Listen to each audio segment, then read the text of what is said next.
And after a rather lengthy hiatus, Geek Detritus is back. I'm Loger, and we're going to do a little behind the scenes for you today.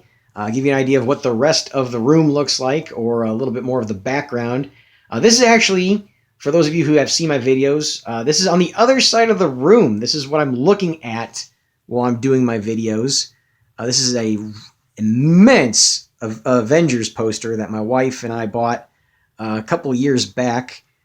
And to give you an idea, for those of you who know the comics a little bit better, just to give you an idea of when this poster was made, that is actually Bucky Barnes as Captain America, not Steve Rogers.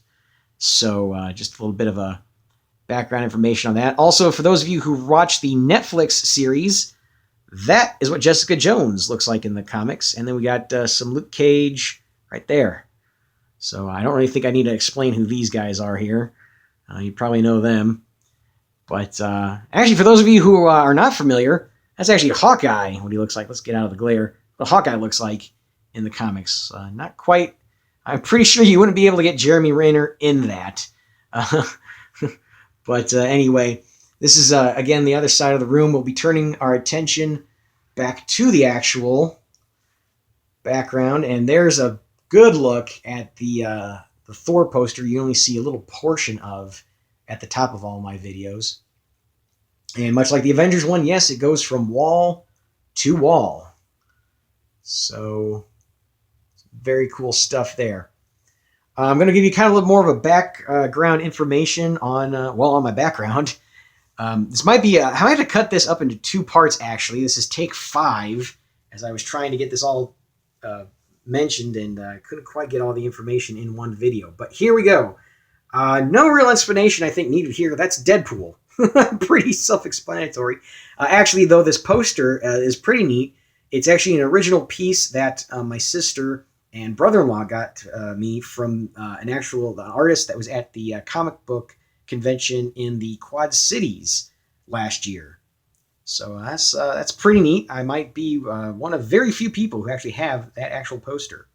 So I think that's kind of cool. Moving on to my issues that I have in the background. You can see them a little better now. I don't know if anybody was able to make out what each of them were, but here we have a pivotal moment in Spider-Man stories. This is issue 90 of Amazing Spider-Man. This is the death of Captain Stacy, Gwen's father. Really big issue, and only one of 2 issues I own that are original copies of Stan Lee printed stories. Every other ones I have are like trade paperbacks or the essentials or whatever. So this is an actual from the 1970s story. Actually, I think this story came out either 69 or 70. Can't quite remember which. Moving on down, though, let's not dwell. We've got Nothing Can Stop the Juggernaut from 1982, I believe. This is issue 229.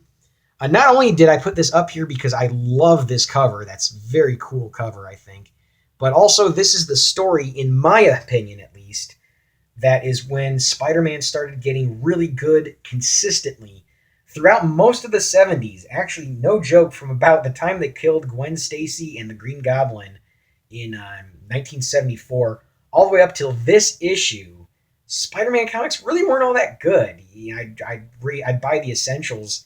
And I actually bought an essential Spider-Man volume one time and just kind of breezed through it, really not interested. And I don't think there was a single issue that stood out. And that's kind of sad when you think about it.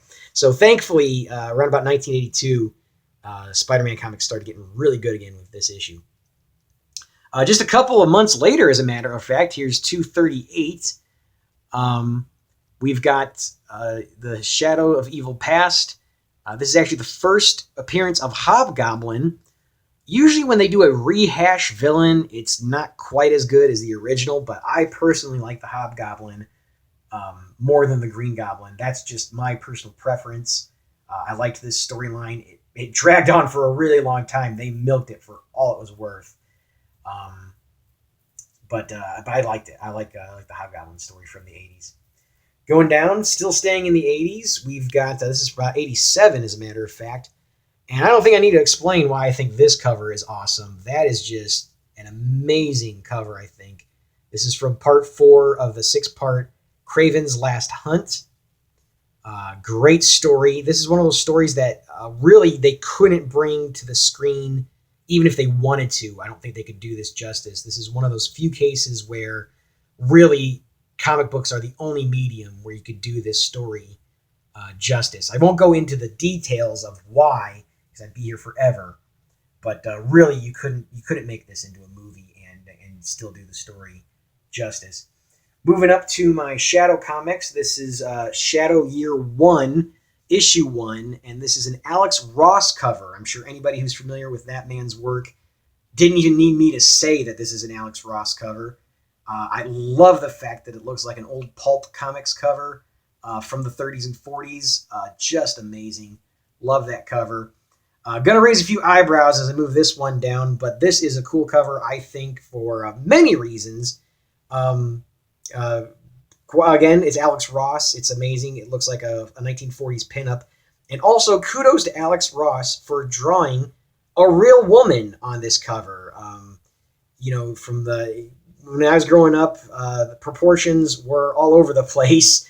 And you had Todd McFarlane, you had Eric Larson, and you had Rob Liefeld, who's famous for creating Deadpool, who did all sorts of crazy things throughout the 90s, and comics are really still not quite over that art style.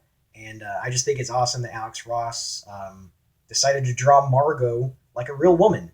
It was kind of, I hate to say it, but it was almost like a bold move for him. And I think that was a pretty cool cover nonetheless. Moving up here, we got the first issue from the 1970s Shadow run from DC. This only lasted about a year, this series, but I have all of them. And again, great artwork for different reasons, but this was a great series in and of itself, too. Believe it or not, this is the only Tick comic I have, not because I don't want any Tick comics, but because this is the only one I could find. This is issue 4 of the original Tick series. Moving right along, we'll go sideways here first before we go up. This is Army of Darkness, issue 1 of the 3-part Dark Horse series. Anybody who knows me doesn't really need an explanation as to why this is on my wall. Army of Darkness is my favorite movie. So there. Now we're getting into the good stuff. This is a pride and joy of mine. This is Amazing Spider-Man, the annual number 3 from 1966. And check out that cover. It is just awesome. You got Spider-Man fighting the Avengers, the Hulk, all of that. And not only that, look up here. That is Stan Lee's autograph. My wife and I got to get his autograph at Comic-Con about 3 years ago. And it was awesome. Didn't get to really talk to him because the line was being busy moving. But I said, thanks for everything. He smiled and nodded at me and handed me the comic, and off I went. But this is the other. I mentioned I only have 2 issues written by Stan Lee. And this is the other one, other than the Death of Captain Stacy one. So, yeah, very cool. And by the way, stop asking. I'm not selling it at cover price. Actually, I'm not selling it, period, so forget it. More autographs. We've got Kevin Conroy, voice of Batman from Batman the Animated Series. When this is Batman, as far as I'm concerned. Anytime somebody says, who do you think is the best Batman, I usually assume that they're talking live action, but I always ask, does animated count? Because Kevin Conroy is Batman. Nothing about, no two ways about that. And unlike Stan Lee, I actually did get a chance to meet, talk with, and even get a picture taken with Kevin Conroy. And he is just a really cool guy. It was great to meet him. And, it was awesome. So, moving on down, another guy I got to meet and talk with a little. This is Alan Tudyk.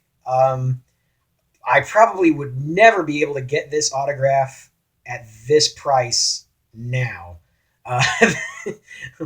Because now he's been in Rogue One, of course.